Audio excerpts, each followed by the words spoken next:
يا رب صل على محمد يا رب صل عليه وسلم. Trois choses. Quiconque les possède goûte aux délices de la foi. D'abord, aimer Dieu et son envoyé plus que tous les êtres. En second lieu, si l'on aime quelqu'un, il faut l'aimer seulement en vue de Dieu. Enfin, redouter de retourner à la mécréance comme on redoute d'être précipité dans le feu.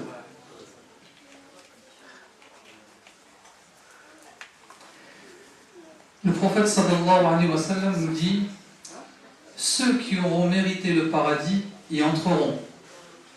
Les réprouvés iront dans le feu de la géhenne.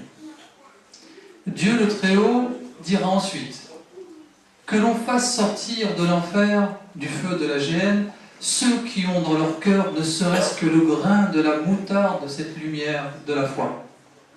Aussi les fera-t-on sortir, bien qu'ils soient déjà calcinés. Puis on les jettera dans le fleuve d'eau de pluie ou dans le fleuve de vie. Malik avait des doutes sur laquelle de ces deux expressions était la vraie.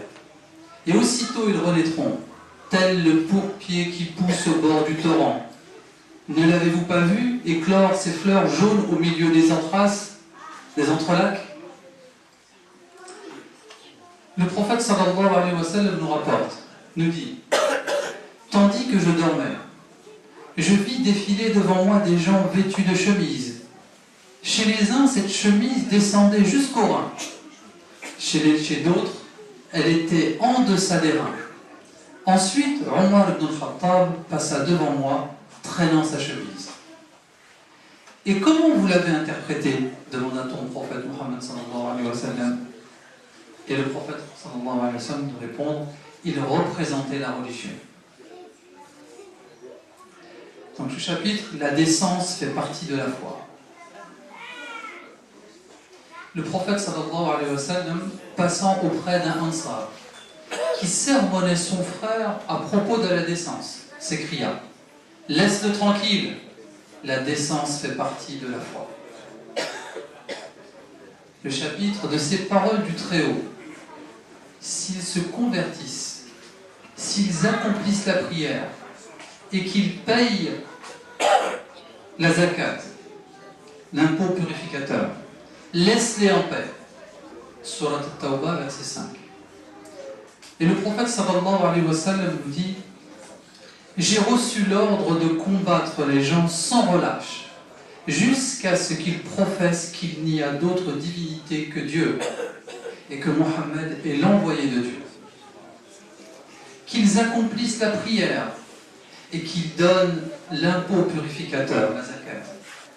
Lorsqu'ils finiront par obtempérer, leur vie et leurs biens seront préservés, excepté lorsque c'est à bon droit. Pour le reste, ils ne devront de compte qu'à Dieu.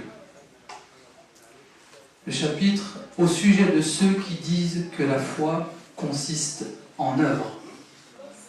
Se fondant sur ces mots du livre sacré: voici le paradis que vous hériterez pour prix de ceux que vous aurez pratiqués. Az-Zukhruf, verset 72. Un certain nombre de docteurs estiment que dans ces mots, par ton Seigneur, nous leur demanderons compte à tous de ce qu'ils auront fait. Al-Hajar, verset 92-93.